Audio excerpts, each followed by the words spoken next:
Welcome to Sound Bites from Overeaters Anonymous. Our show will educate you about OA's 12-step program so you recognize the symptoms of compulsive eating and find the support you need and a program that works to help you control your eating behaviors and maintain a healthy weight. In this next hour, you will realize you're not alone and that there is hope for recovery and a whole new life free of obsession with food and weight. Now, here is your host, Naomi Lippel. Welcome back to Sound Bites from Overeaters Anonymous, a 12-step solution to compulsive eating. I'm Naomi Lippel, Managing Director of Overeaters Anonymous, also known as OA. We're presenting this series to educate you about the OA program and how it has worked for those who struggled with their eating and weight. In OA, we believe that compulsive eating is a disease that affects a person on 3 levels: physical, emotional, and spiritual. Thus, recovery must also occur in these same realms. We're devoting shows to each of these. Today, we will explore physical recovery and what that means in terms of weight, health, and vitality for OA members. We have 3 guests with us today from OA, all of whom have long-term success with stopping their compulsive eating and maintaining a healthy weight. Since anonymity is an important principle of our program, we'll only be using their first names. We'll begin with Charlene from Massachusetts. Welcome, Charlene. Hi, Naomi. It's such a pleasure to be here and talk to you. It's great to have you. I understand that you're maintaining a 90-pound weight loss for over 22 years? Yes, that's correct. Yes. It's been a wonderful, wonderful journey. It's great. So what was your life like before you came to OA? Did you always have an issue with food? Oh, yes, I did. I grew up thinking I was just so heavy, and yet looking back at pictures, I wasn't heavy until maybe late adolescence, early marriage years. That's when I really began to pack on the weight. And do you have some examples of your obsession with food? Oh, yeah, definitely. I remember many different times when I had my children, when my children were young and they would go out trick-or-treating, which is, this time of year, and they would come home with all their goodies and leave the bags there, and I would convince them to leave the bags. I'll sort it and make sure that everything in there is safe, and they could get into it the next day, and I would send them off to bed, and the next day when they would have their treats, they would say, well, gee, I remember getting these. I remember the lady down the street gave me this, and it's not there. And all along I had eaten it as I sorted their food. So it was one of my amends that I think I needed to make to my children for doing that. But so many other examples, too. Yeah, what are some other ones? Well, I remember using the excuse of needing milk, maybe, and running out to the convenience store and just getting some stash that I like to eat, secretly, and would sit in the car and eat, just whatever it was that I bought, and then go home with my milk and say that, oh, the traffic was heavy, the line was long, whatever the excuse might be, just to cover, and I'm sure I couldn't hide the smell of the sweet stuff on my breath or the wrappers in the car, which I had to get rid of later. But just those things, making desserts for family and eating 99% of it myself, that type of thing. So it sounds like you had to also cover your tracks a lot and deal with not being honest with people in your life as a result. Exactly. And that's one of the things this program has taught me is how to be honest, and that's been, such a blessing. Yeah. Tell me about the physical symptoms that came from your compulsive eating and your compulsive behaviors around food. Well, when my weight started to go up, when I first came into OA, if I may clarify first, I had about 50 pounds to lose, and I did lose that my first year. And then I didn't understand this program as the terrible disease that it is, so I began eating again and had such a hard time to stop. I was in a relapse for quite a while, and my weight ballooned up. I gained that 50 pounds back, plus an additional 40. So needless to say, what it did to my physical being was I had sleep apnea, which I did not find out I had until after I had lost all my weight. I had high blood pressure, bone spurs in my knees and my feet. I used to have to get injections. I've had foot surgery on both feet. I have osteoarthritis today, and, that's due to the weight, the excess 90 pounds that I carried. Mm-hmm. So, just awful physical ailments that hurt me. So they must have affected your life in all kinds of ways, besides the extra weight being emotionally difficult to carry. It sounds like your physical mobility was affected as well. It was. I can remember incidents where, on a plane ride, feeling just squashed into that seat and just barely getting the belt around me. Or I remember one time going to a theme park and attempting to go on a ride and being stuck in it where I couldn't, stand up and get out of the seat, which was just so embarrassing. And just before I surrendered to this wonderful program again, I had been carrying in groceries, and I had to make I don't know how many trips. And after the first 2 trips, because no one else was home at the time, I just stopped and sat at my kitchen table and put my head down and cried because I was so miserable and hurt so bad, my legs, oh, dear. And just heavy breathing because of the exertion from trying to carry in groceries at 90 pounds heavier. So yeah, it took its toll on me.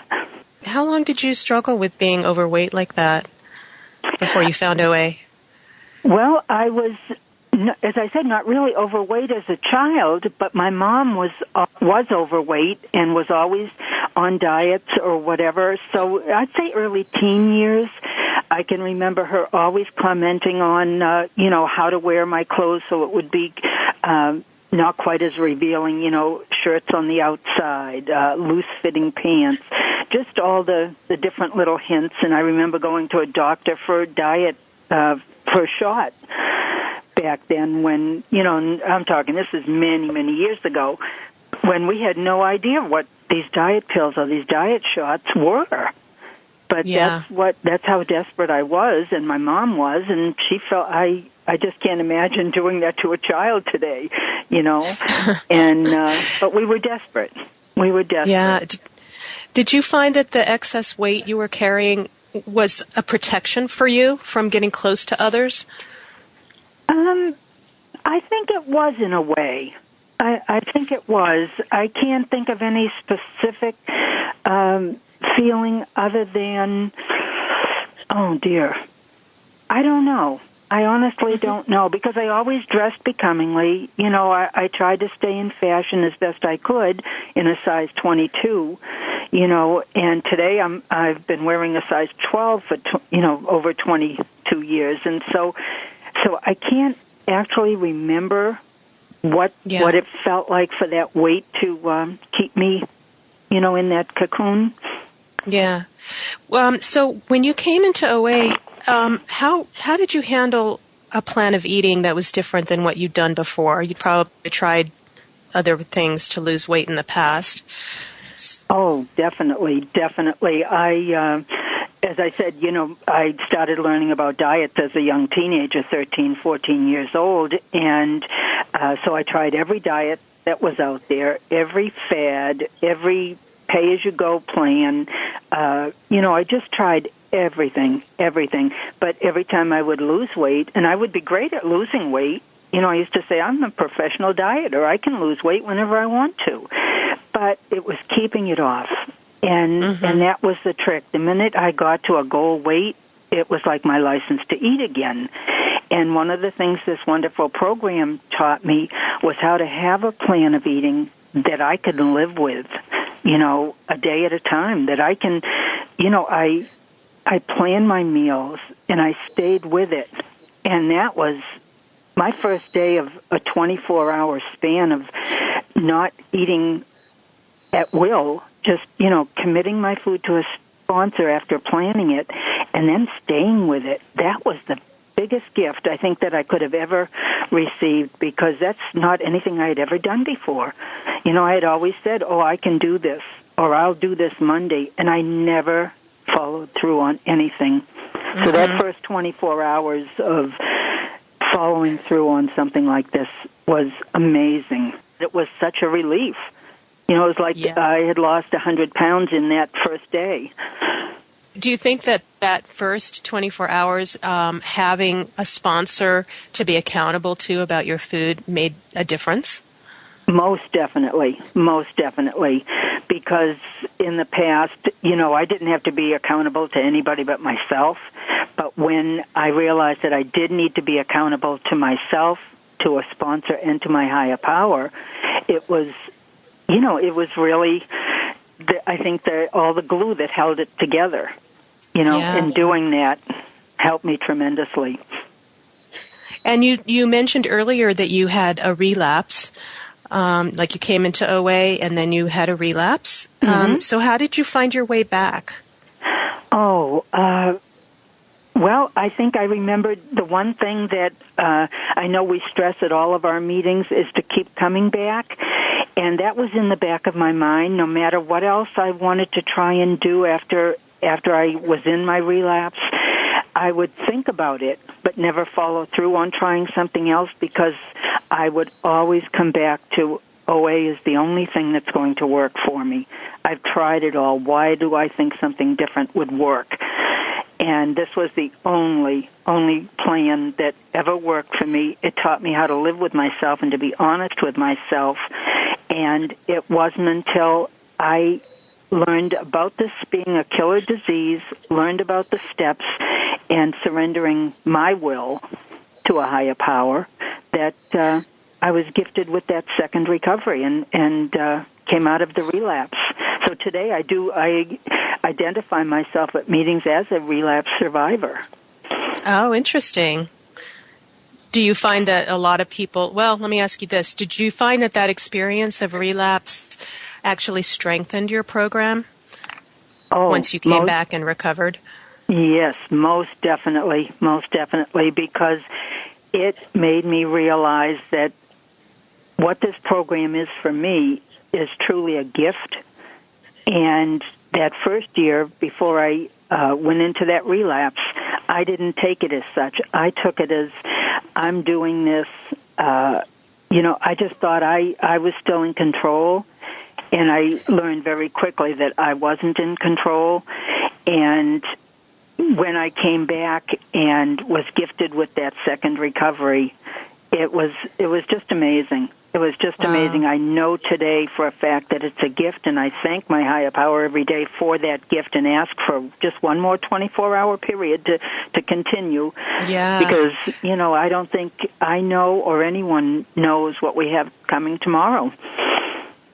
Very inspiring. It's time for us to take a short break, so we will continue with Charlene after the break. This is Sound Bites from Overeaters Anonymous on the Voice America Health and Wellness channel. Stay tuned.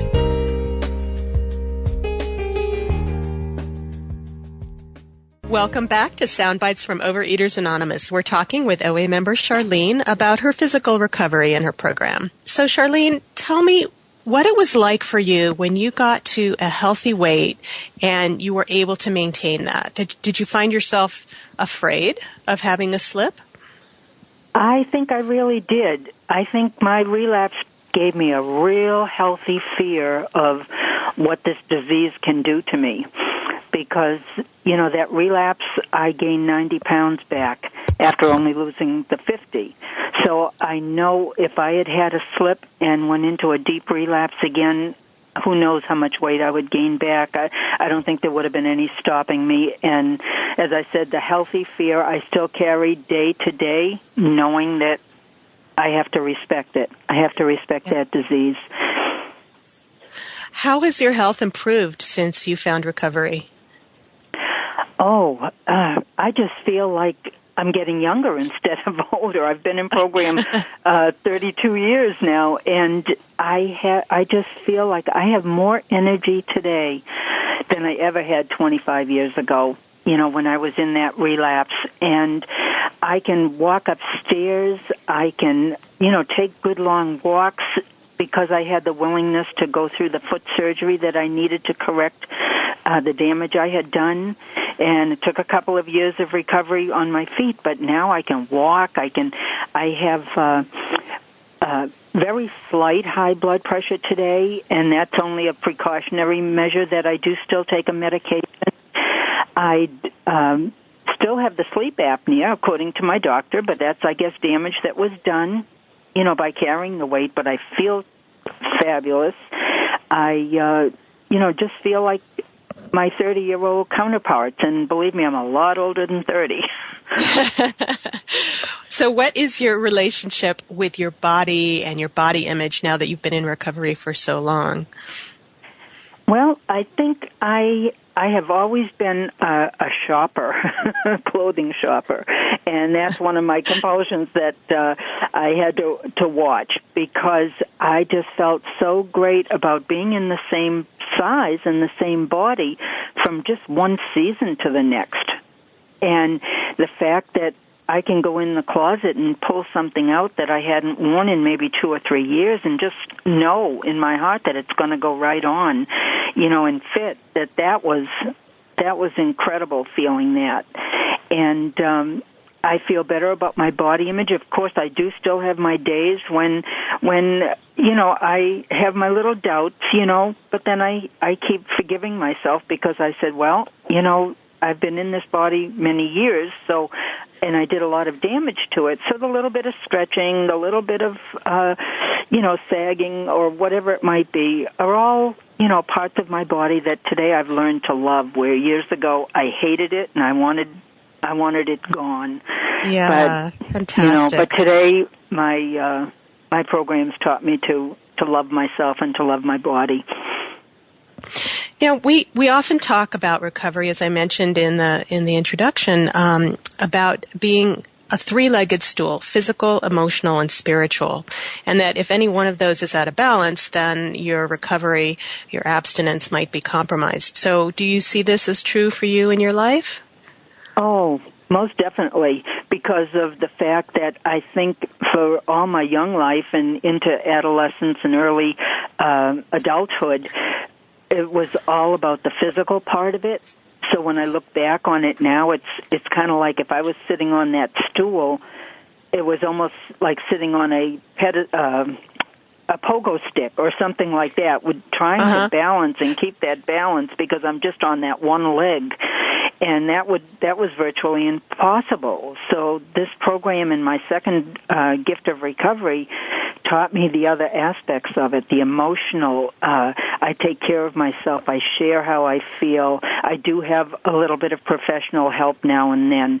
And then the spiritual part was the biggest gift of all. And, I had always been in a formal religion, so I thought I was spiritual, but this program taught me that I really wasn't. So today I have a wonderful spiritual connection, and today I feel that all three of the legs are even. And that really does help me to have a true balance to my program and know that as long as I keep those three legs even, that I will be able to continue to recover.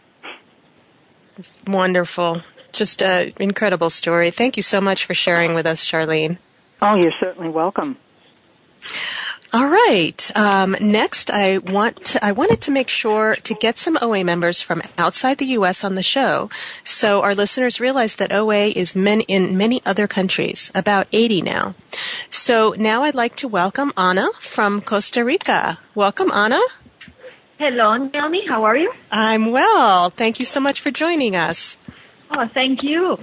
So in your case, you were already at a healthy body weight when you came to OA, but your relationship with food wasn't healthy. So tell me a little bit about that. Oh, yeah. That is something very important because there might be many people that are thin and they look good on the outside, but they have problems with food. And I was one of them. What I did to maintain a healthy body weight was to do a lot of exercise, to combine binging and purging, and also to do crazy diets. So I was normal, but I was completely obsessed with food and practicing a lot of compulsive eating behaviors. Yeah. Do you have some examples of some of those, of your obsession with food or your behaviors that you would do? For example, I used to eat a lot at night. The evenings were a difficult time for me. So I used to come home and eat a lot of carbohydrates. And then I used to go out walking. It could be maybe a 10 a night, and which was a little bit dangerous for me, but I didn't care. I didn't care about the dangers of walking along late at night. I needed to burn the calories out. Yes. So that's what I did. I used to walk a lot. Then I came home and I could go to bed because I was sure that I did spend those calories away. Yeah. Another example is that I used to eat a lot during a weekend. So during the weekdays, I used to eat very little. So I had the right to eat a lot during the weekend. I see. Did you find yourself getting tired during the week because you were eating so little? Yeah, I used to feel tired. I used to feel like weak, but I had to do it in order to keep my weight. And if I had, let's say, a binge during the week, so sometimes I used to go vomiting or to take laxatives or to do, or walking a lot or doing a lot of exercise. And also I used to eat fruits during 2 or 3 days in a row to eliminate the excess of food. Yes. So I could keep a good body weight. Right. Did you have other physical symptoms since you weren't overweight? Did you have any other physical symptoms? We talked about the weakness when you weren't eating. What about symptoms related to the purging or to the laxative abuse? Well, the thing is, I didn't go too far on my purging. I knew people who had serious health issues because of their purging. But in my case, I did it for a while and I got scared. So I stopped and then I had a relapse. So what I had was more the constipation and stomach aches, a lot of stomach aches because of the excess eating. But with the other part of purging, it wasn't that bad because I got really scared. And so I stopped. But then I went back to these kind of behaviors. Yeah, so eventually you would go back to it. How did all these symptoms affect your daily life? I was very irritable. And one of the things I did was trying to become an expert on nutrition because I wanted to control my food. So I became a controller on other people's eating too. I was very difficult to live with because I tried to pretend to know everything about food and nutrition and to tell other people how they had to eat. But the thing is, I was out of control on my own food. Interesting. And it happened when people wasn't looking, weren't looking, to me, when I was by myself, especially at night, or when I was cleaning up the kitchen. And so it's when I did that eating in excess. Yeah. What did food and eating give you that you weren't getting in other areas of your life? What it gave me was a sense of comfort. I felt like something warm inside, something like I could hang on whenever I needed. And another thing is, in times when I was bored, for example, in a social event, and maybe I didn't like it, or maybe I was feeling lonely, or I didn't have anyone to talk to. Yes. So eating was a feeling of, I am with somebody, like to feel some company. That's and also when I was sad, well, it was a way to turn. Right. And another example is when I was under a lot of stress. So eating, especially sugar. I am a sugar addict. Mm-hmm. And it gave me like energy. I felt like I could feel better and overcome stress if I had a lot of sugar in my body. Ah, I see. So at what point did you realize that you really had a problem with your relationship with food and you needed to do something different? At the age of 21, when I was purging and binging and purging, I knew I wasn't normal. I knew that I had a problem, but I didn't know how to resolve it. I went to see a psychiatrist, and I was in therapy for several months, and she tried her best, but she didn't know about food addiction or compulsive overeating. And she used to give me nice pieces of advice, but it didn't work. Like, she used to tell me, oh, you only have to have 2 cookies, just 2. I only have 1 cup of tea and a couple of cookies in the afternoon. Mm-hmm. And it worked for her, but I needed to have the whole package. Right. Cookies. It didn't work for me. I tried so hard. And she used to say, but at least you're not an alcoholic. Alcoholics have a harder time to get better. And I was thinking, no, I am like them. Even worse, because I can have food everywhere. So it didn't work. It worked in other ways, but not for my compulsive eating. Yeah. We have to take a quick break, Anna, and then we will come back and we'll finish talking about that. Okay? Yep. All right. Thanks. You're listening to Sound Bites from Overeaters Anonymous on Voice America. We'll be right back.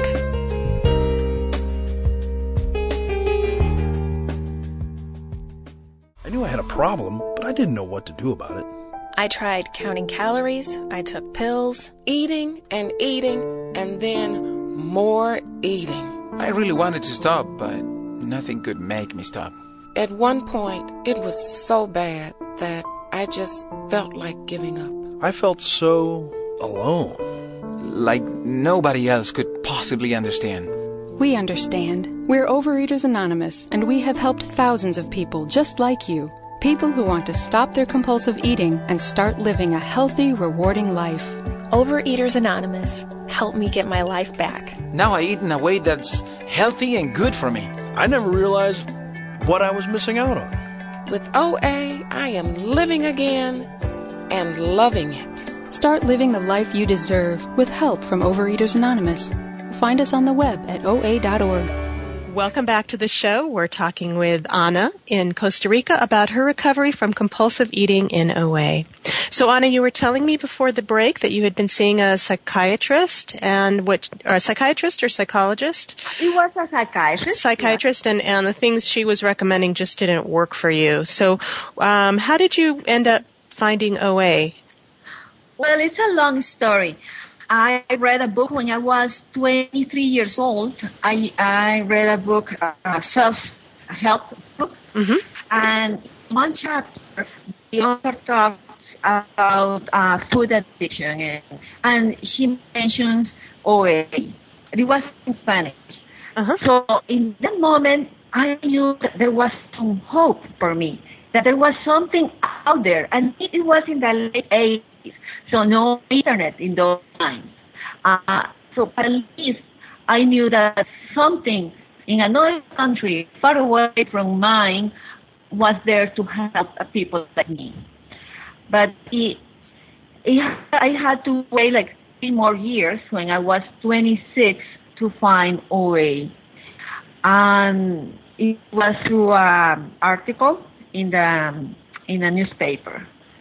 But there is another time before when I tried to start a self-help meeting for food addiction.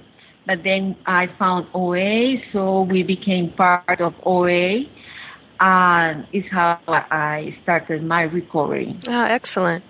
So when you came into OA, how did you handle a plan of eating that was different maybe than what you'd tried before? Well, the difference was I had to commit my food with someone else. I had to tell my sponsors, what we call sponsors, people who we have a closer relationship, and we talk about steps, our recovery process, and also about food. With this sponsor, I used to call her every day to tell her my food. So I had to stick with my plan of eating, and it had to be balanced, more or less balanced. And in those times, I didn't have clear boundaries of what was right for me or not, but I knew that I had problems with sugar and other carbohydrates. So I tried to eliminate them, and I did. Eventually, I did eliminate some foods that weren't good for me. Mm-hmm. And so it was a great help to be accountable for what I was eating. I had to be honest, and honesty is a major part of our recovery process. We have to tell other people what we eat and what we are in order to recover. Yes. Did you find, you described yourself as you had been a sugar addict. Did you find when you gave up sugar that you kind of went through a withdrawal period? That's right. I remember I felt cold, like colder. And a bit weaker. I felt like, I don't know, I can't describe. My temperature was down, is what I can say. I was down too. But it didn't last for too long, maybe for several days. Mm-hmm. I don't remember, it happened so long ago, but it was like that feeling of being cold and weak. Interesting. Yeah. Did you find yourself, once you were in recovery, were you afraid that you would kind of go back to your old ways? Absolutely. I remember, because I was chubby before coming to program, I lost my weight because of compulsive eating behaviors like purging and binging and exercising. But then I was eating, let's say, normally or more, like with more balance, and I was afraid that I would get fat again. Mm-hmm. So I had to continue coming back to program. I had some relapses in the first 5 years, but then what helped me was to keep coming back, meetings, to keep working with sponsors, to keep using all the tools we have. But in those times, I was afraid to get fat, and in my thinking, it was the idea that I was thin, but it was something temporary. That next month or the next year, I will get fat. Mm. So I was always afraid. Not now that I feel like, okay, I am thin, I like how I look. But it's because of OA. It's because I keep working my program every single day of my life. That's why I have this physical recovery. And so you don't really have the fear so much anymore like you did before. That's right, as long as I keep working the program. Yes. And how has your health improved since you found recovery? Oh, my digestion is good. It's fine. And because I came into program when I was young. Mm-hmm. I was 26. So I didn't have to suffer a lot of consequences of compulsive overeating. And that's why I didn't notice like a huge difference in my health. The difference is with my digestion that is okay. Yeah. It works fine. Yeah. That's now great. I have other health issues, but it's not related to food. Right. Not related to food. Mm-hmm. What are some of the things you do on every day to make sure that you keep your abstinence? First of all, I pray in the mornings. I renew my commitment to abstinence every single day because it's a gift. But in order to keep this gift, I need to do my part to appreciate it. I always compare abstinence as like a diamond. A beautiful diamond that has been given to me. Oh. But to have a diamond, you need to take care of it. Yeah. You need to guard it. You need to put it in a safe place. and to give it priority, because that diamond can be stolen or can fall into the floor and that's it. So I need to take care of my abstinence, of this beautiful recovery, because we have been talking about physical recovery, but also my life has improved in my relationships in general. It's wonderful. The results of working this program are absolutely marvelous. And so every day I pray, I work, I use our tools like literature, making phone calls, emails, doing service, using a sponsor, helping others. It requires maybe an hour a day. Mm-hmm. It depends. Sometimes it's more, sometimes it's less, but an average of hour a day to do some part of our program. But it allows me to have a fulfilling life. Yes. Oh, that's so wonderful. Thank you so much, Anna, for talking with us and joining us on the show. You're very welcome. Bye. All right. Our last guest on today's show is also from outside the U.S., Karen from Ontario, Canada. Welcome, Karen. Hi. It's good to How be here. How are you? I'm good. So glad to have you. So tell me first a little bit about your weight loss and how long you've maintained a healthy weight. So I came into Overeaters Anonymous 23 years ago, and I weighed around 210 pounds, but I actually stopped weighing, so I didn't really want to see the truth, so perhaps I weighed more than that. And I've lost just over 50 pounds, I guess in the first couple of years.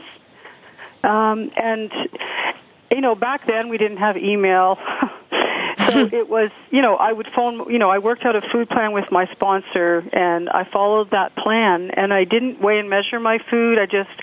There was a big difference because I was eating 3 meals a day with life in between. And before I got here, I just ate 1 meal a day that pretty much started in the morning and finished when I went to bed. So I was eating all day long.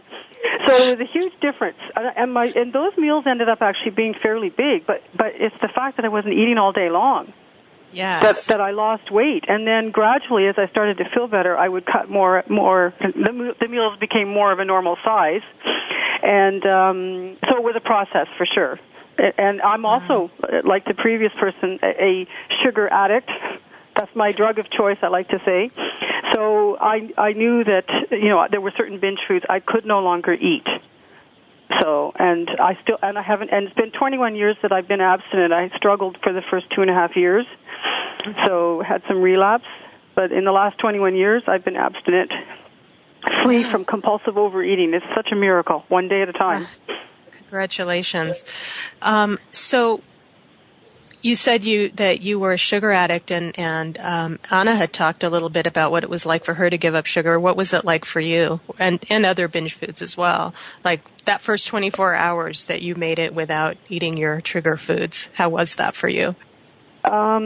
Well, it was definitely a long time ago, but I remember my sponsor at the time would say, she just really had me focusing on one day at a time and break it up, 1 hour at a time, 1 minute at a time. And, I wasn't doing it alone because I had the support of my sponsor. And she used to say to me, well, if you really want sugar, I'll bring it to you tomorrow, but let's just focus on today, which really was a trick because once I got through the day and felt good, I didn't want the sugar the next day. And the days just kept adding up. And I was having a lot of physical issues with all the sugar I was eating, trouble sleeping and headaches, just a lot of headaches, a lot of bowel problems. And so things started to improve fairly quickly. I mean, there is a withdrawal process to go through. It doesn't take that long, really, but I just started feeling better. Did you have other physical symptoms as a result of your overweight? My knees. I still have trouble with my knees, but that's because I'm getting older. So, but just the weight gain. Yeah, there were definitely physical symptoms. The weight, just not even be able to fit into my clothes. I mean, at one point in my life, I had 2 things that would fit. And I wouldn't buy any more new clothes because I was going to lose the weight, but I never lost the weight. And it really led to a lot of low self-esteem. I just did not feel good about myself at all. And even when I got here, I just didn't believe that the recovery was for me somehow, that I didn't deserve it. So, but I found out that I did. But I had to be, I had to be in enough pain, physically, emotionally, and spiritually to really move forward. I hit a bottom where I was like, enough of this, and really surrendered to the program, which is why I had that 2.5 years of struggling. But I guess I needed that, to really move forward. Mm-hmm. And what do you think the compulsive eating was giving you that you weren't getting in other areas of your life? Did you ever gain some insight into that? Yeah, the food became I grew up in one of those dysfunctional families, so I had some trouble growing up and adapting to life on life's terms, and the food became a coping mechanism, some sort of comfort. It became my friend, and I guess, obviously it sort of crossed the line and became an obsession, and I couldn't stop it anymore.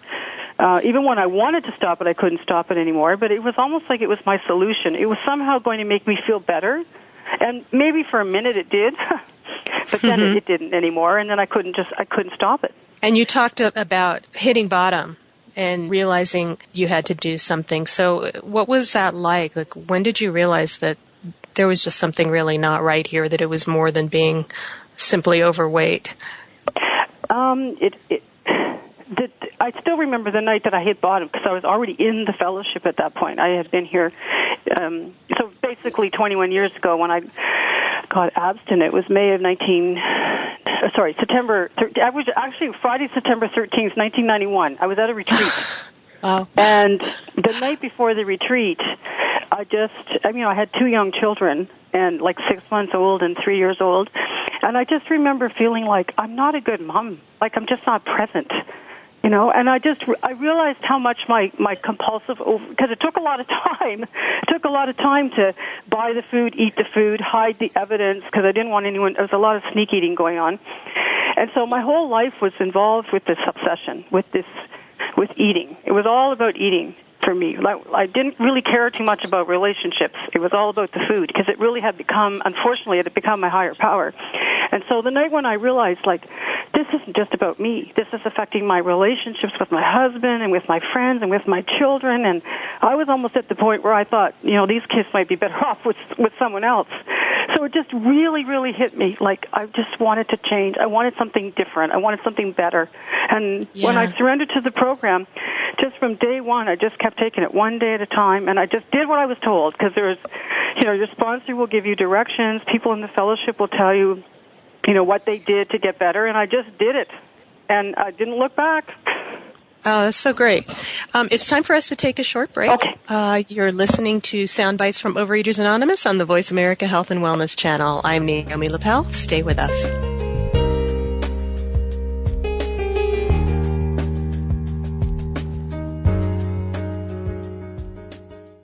Welcome back to Sound Bites from Overeaters Anonymous. We're talking with Karen from Ontario, Canada, about the role physical recovery from compulsive eating has played for her in her recovery. How has your health improved since finding recovery in OA? It's definitely improved. I don't get the headaches. I actually put myself through a barium enema back in those days to find out why I was having all these bowel problems. When I stopped eating compulsively, those problems went away. Wow. The thing is, I never actually told any of the professional, doctors, the way I was eating, so they couldn't figure out really what was going on with me. But when I started following my, abstinent food plan, a lot of these physical problems went away. Lost weight. I just feel younger and healthier. And then I'm 52, and I feel so much younger. It's just great. When you got to a healthy weight and you found you were able to maintain that in your OA program, what was that like for you? Yeah, it felt great. I never thought I would be able to lose the weight, and I guess that really, I tried not to focus too much on the physical recovery.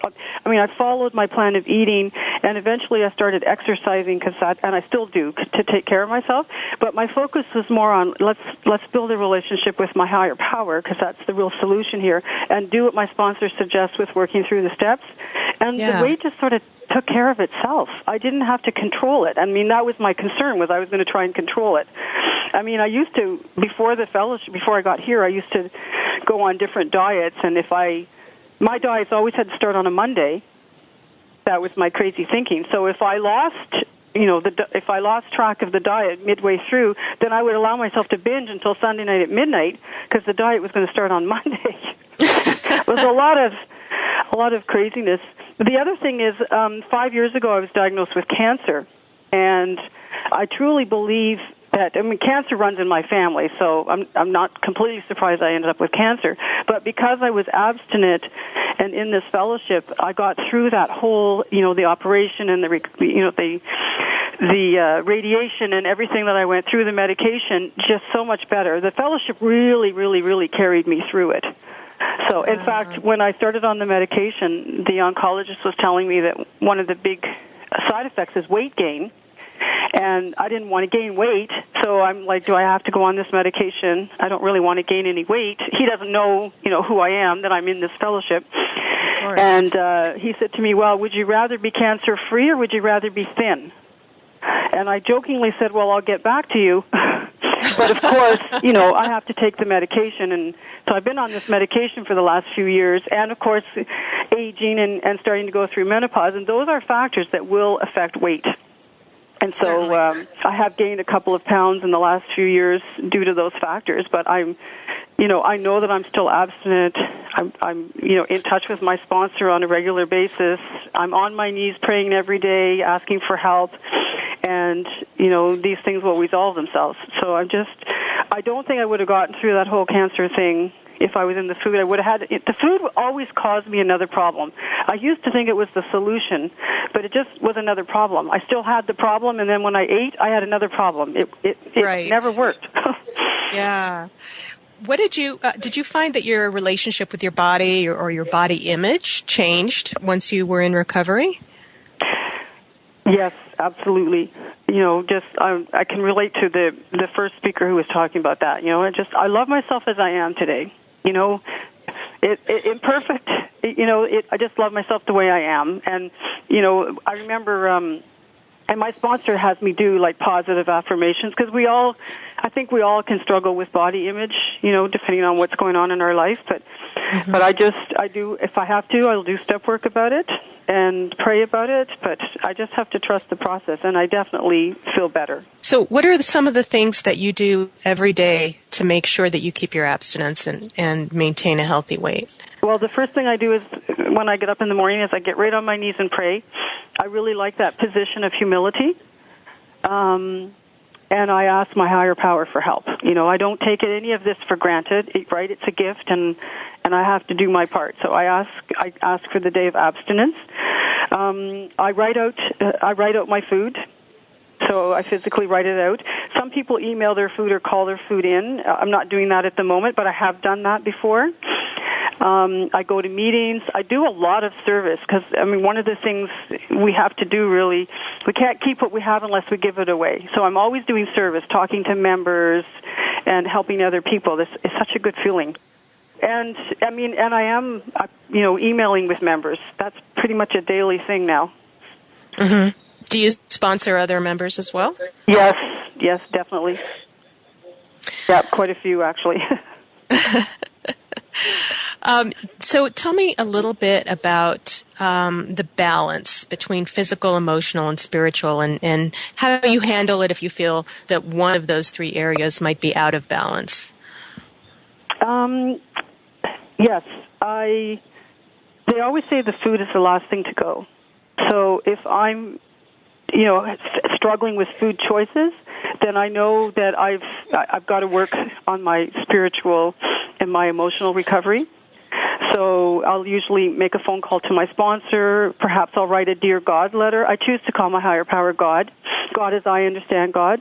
And so I might just write a little letter to figure out, like, what's going on? Like, why am I wanting to eat? Just to sort of get things in balance again. And usually it involves some step work and talking with my sponsor to get things in balance again. But and it doesn't take long to get things back once I stop and have some awareness that things are a little out of balance. So yeah. So it sounds like you're really vigilant about paying attention to what's going on in your life at the moment and what might be contributing to how you're feeling. Mm-hmm. I try. I try to be, for sure. So how has your life changed since you've been in OA? How are your relationships and your work life and your physical health? Well, like I said, one of the things that I'm not proud of is that I was raised with physical abuse, and I ended up starting off with my son with physical abuse because I didn't know any better. Once I got into recovery and got help for that, that's never happened again. And I have a really, really good relationship with both of my children. They're 21 and 24 now. And a good relationship with my husband and my family. I mean, part of our process, too, is making amends for things that we've done wrong in the past. So all of my relationships have improved. And physically, I've talked about that before. I am in remission. I'm cancer-free. Wonderful. So that's a good thing. And I take care of myself. I make sure that I'm getting enough sleep and I'm going to the gym. And as I age, I find I have to eat a little bit less, which I don't always like, but it's one of these factors. And I know that I just need to I spend a lot of time in the program. It's just what I choose to do. I go to 2 meetings a week, and I sponsor a few people, and I'm in touch with my sponsor. So I'm doing the things I need to do to stay in recovery because I can't take it for granted. I mean, right. I think I was a crazy woman before I got here. So thank you so much to Charlene and Anna and Karen for joining us today and educating us about physical recovery in OA. If you've been struggling with your weight, with eating compulsively, or with another eating disorder, check out Overeaters Anonymous. It's a different approach than what you've done in the past, and it might just give you a whole new life. Go to our website at oa.org and find a meeting, or call us at 505-891-2664. Join us next week when we'll be talking about another of the 3 levels of recovery, emotional recovery. Thanks for listening.